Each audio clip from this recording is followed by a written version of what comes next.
right, you look like a mountain climber. What's I know you said you're going to be here a long time. Can you talk about your long-term commitment here? Yeah, well, it's in my heart, right? So I went here, played here, have a love for this place, and it's a good competitive league, right? We can recruit good players, and we can win, right? So why even think about leaving a place where you can have all of that together, right? And in a great city, quality of life does matter to me, right? I'm getting a little bit older now, so I can see myself being here for a while, and I want to do that as long as I can, as long as they'll let me. 2054 is what it'll take to pass Lisa's. Just want to throw that out there. She started way before me, though. She started when she was like 23. With coming here, obviously being an alum, can you just take us through the process, the phone call, and like how quick of a decision it was for you to come back home? Everything happened within a week, right? So like I said, we got done playing in the WBIT second round. That was on a Sunday. Saturday, the day before, I was, doing some talks and some interviews, and then Tuesday I got flown to Atlanta, and Wednesday I came on campus, and then that weekend I had to make a decision, right? So it happened like that. It was fast. Like I said, I didn't get a chance to really process everything. I just knew that this made sense, right? When it all came down, I was able to think about it. I was emotionally tied to Stony Brook. That was my first head coaching position, right? That's natural. But this was logical, right? I couldn't pass up an opportunity to come home and represent the university that gave so much to me. And you mentioned it on stage, but also being able to replace a coach that meant so much to you as well and has had so much of an impact. How important is that to you in kind of continuing that legacy while also building your own? It's important, right, in terms of the success, right? It's going to look different, right? I'm different. I'm not Lisa Stockton. But I think there's a lot of different ways to win. I've learned a ton from her, right, that I'm going to use and that I've already used, right, in my coaching style. But I had 3 years at Stony Brook. I know who I am as a head coach. I know what that looks like. I know how to develop a culture of my own, right? And while I have bits and pieces from all the head coaches that I've worked for in my career, there's nothing like your own, right? And being able to see that thing flourish, and that's what I was able to do at Stony Brook. Do you know yet which players of all your players are going to be returning this year, and also the freshman recruits that Lisa was bringing in? Do you? Yeah. I don't know exactly yet. Again, we'll see how that goes. I do know that the incoming freshmen, obviously, we're honoring their commitment to Tulane, and then our roster management, we'll have to see. Can you mentioned it all came together pretty quickly. Was this, when you heard about the opportunity, did you tell your agent, like, I want it? Or was it more of like, let me see what it's all about? I guess, which way did it go? I mean, I think there was interest, obviously, from both. When I found out about Coach retiring, I was actually at practice. She had been trying to get me on the phone, and I just was busy with the WBIT and the championship. So I found out at practice, and I was just, like, emotional in general, right? And, yeah, I think there was a part of me that was like, I'll probably get a call, right? But I needed to know what Tulane is now, right? As an alum, it's a very different perspective. I'm not in it, and I don't have the perspective. I didn't have the perspective as a head coach, right? Now I came in, I need to ask questions. Like, can we be successful? What does that look like? What is the vision? Where are the people? Because all of that determines my success, right? I can be great, okay? But if women's basketball is not supported, if the president doesn't care about athletics, then I'm not going to be successful. So I needed to find out that information, as well as they needed to find out who I was as a head coach as well, and not just the point guard. To that end, I'm sorry, go ahead. Okay, presumably you did get on the phone with Lisa. What did she tell you before you accepted the job? She just said I would be great. Honestly, she said I would be great. I've done a great job at Stony Brook. I think Coach looks at this as her baby, right, which it is her baby, and I really think she wanted to keep it in the family. You want me to be honest? Yeah, she just said, I'm going to be great. And, she kept asking me every day, are you going to take it? Are you going to take it? Are you going to take it? And I was, Coach, yep, I'm going to. So, yeah. You think she recommended you? Because you were at the top of the list from day one, so. I'd like to think so. I don't know for sure, though. You might want to ask her. But, yeah, I'm not sure. And what did she tell you about this team and this conference? Any advice or just information did she give you? Yeah, she obviously said that this is a league, a winnable league, you know, and that's important to me in order to win a championship.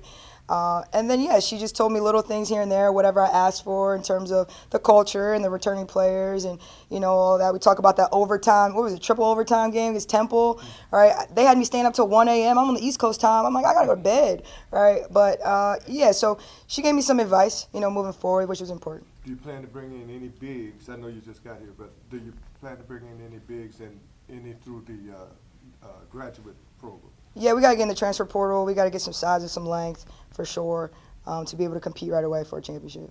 You mentioned you come back here a lot, but how is this campus and how is this department different now than the last time you played here 15 years ago? I mean, it's just elevated. Everything is elevated.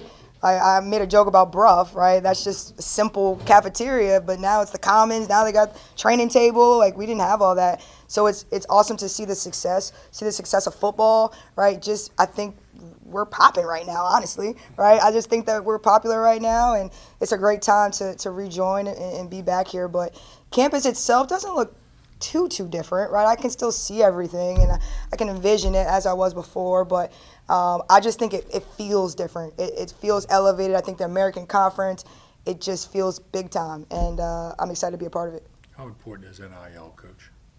It's super important. It's very important. I mean, that's what players want. I think they should have a right to it, obviously. But yeah, I don't think that should be the driving force of, you know, making decisions in terms of their career. But you have to adapt, and you've got to be ready for it. But I don't think that it should always be the driving force. I think it should be more connectivity, how you fit, and winning. But, you know, it's collegiate athletics. It's ever-changing, and you got to adapt. Do you feel like that Sorry, go ahead.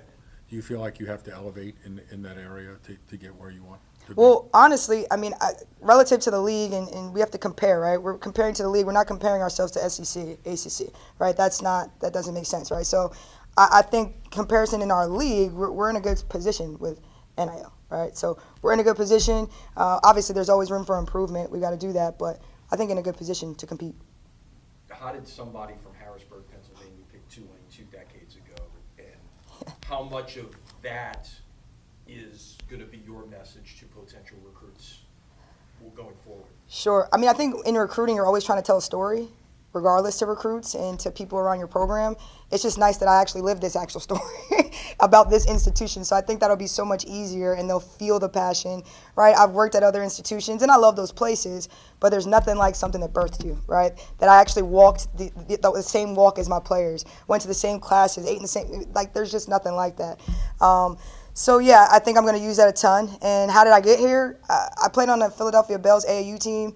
And, you know, there's a lot of students that are from the Northeast that come down here, right, to go to Tulane. And there was a basketball coach, Sherry Retief. She's an alum, right, Sherry Retief. And she coached at Germantown Academy. She told Coach Stockton to come watch me. She watched me. She liked me. All right, they recruited me. And for me, I was looking for a private school. I was looking for high academics. I wanted to go down south. I wanted a bigger city, right, and I wanted to win. And Tulane just fit that perfectly. I knew what I wanted. You mentioned this on stage, but your philosophy as a coach, like when someone watches your team, what's the number one thing that you want a fan or a opposing coach to identify? That we play really hard and we enjoy. We have joy, right? There's sometimes you watch teams play and it's like, are they having fun? Do they enjoy what they're doing? That's not going to be us, all right? We're going to work hard. We're going to outplay people, all right? But we're also going to have a lot of joy and play with joy because it's a blessing. It's an opportunity, right? You don't want to take that for granted. Piggybacking off of that, you talked about what it was like to play with joy, but what does it look like for your team to play hard? Loose balls on the floor, taking charges, extra possessions, saving the ball from going out of bounds, right? Any extra possessions, any toughness plays, and that's what I talk about with the edge, urgency, right? I don't know if you can always quantify it in terms of what it looks like all the time, but you're going to feel it. It's going to be intense, but they're going to play hard. They're going to have some edge. What about the coaching staff? Coach, what are you going to do there? Yeah, so I've already brought in some from Stony Brook, right, which is nice to have familiarity, right, and then I still got to look for some positions to fill as well. So will any of the current staff return or? We're still open to that. Open to that. And Yep. how many did you bring from Stony Brook? How many you bring with you? Three, yep. Assistant coaches? No, so video coordinator, adobo, and an assistant coach. You I mean this in a nice way, you seem very like kind of alpha in the room. Is that going to be That's a kind good thing. What's wrong with that? I said I mean this as a compliment. I said I mean this as a compliment. You don't even have to preface it. Okay. But is that kind of maybe part of who you are and how you operate a program? Like, not cockiness, but confidence, like from playing days, and you talked about not skipping steps. It just seems like, is that maybe part of like what you're going to have here is kind of like maybe a confidence that is different than Yeah. here before other places? Yeah, I mean, I'm just myself, but I do agree that confidence is our players need that, right? They need to feel really good about what they do. They need to walk out on that court and like no one's gonna touch us. I remember the season that we won a championship. I felt like that every time we walked on the court with DeAndre and Jamie. I think Jamie's down here. I was like, we're not losing, right?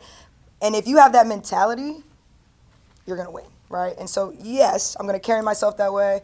But that's also just me being me. It's not necessarily an act. It's just kind of who I am. It's innate. And yeah, I hope that our team and our women embody that, because that's intimidating. If we've got 15 women that are out there like thinking they're alphas, right, to the opponents, that's a problem. It's going to be a long day for them, right? So I love that confidence. And again, you got to have that to overcome a lot of adversity, right, and to be competitive, right? So yeah. You mentioned this on stage as well, but being a former point guard, how much has that like influenced your coaching, and like how much has it allowed you to see the game maybe differently from having such a leadership role on the court too? Right. I mean, obviously, everyone says this, right? The point guard is the coach on the floor, right? So you're always thinking, right? You're always, if the team is not performing well, it's your fault, right? So I'm used to that position of leadership.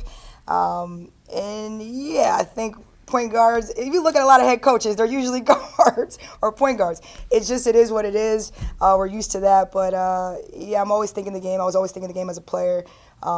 You know, it's funny, like we would be in practice sometimes and we would be doing drills, and I was the one always trying to figure out how to beat the drill, right? And coach would be like, stop doing that. Or there would be certain things that I couldn't do. So I've always been that student of the game. But again, I've learned a lot along the way. I think me having a bunch of stops before I became a head coach has also helped me tremendously. Is it cool that your assist record still stands? Yes, it is. Yes, it is. And you know what? If anyone gets close, there needs to be an asterisk, because I only had 4 years to play, okay? Only 4. Everybody else might have 5 or 6 or something like that. So, but no, it is pretty awesome. We'll be listed in the program, Coach. How tall, if I may ask? 5'5" with brown eyes. You'll get that later. And on that note, all right, guys, thank you very much. Thanks, guys.